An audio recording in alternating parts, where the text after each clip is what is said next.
गे देखै छियो छौरा के करै छी भाजा भात गे छौरी बंगाली छी कुमाला काचा कच गे देखै छियो छौरा के करै छी भाजा भात गे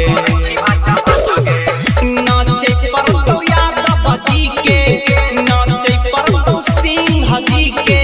सीना से साइट के छौरा सब पी के छौ फलाई टगे हे गई छौरिया तो हे डलाई टगे छौरा सब पी के छौ फलाई टगे हे गई छौरिया फोर तो हे डलाई टगे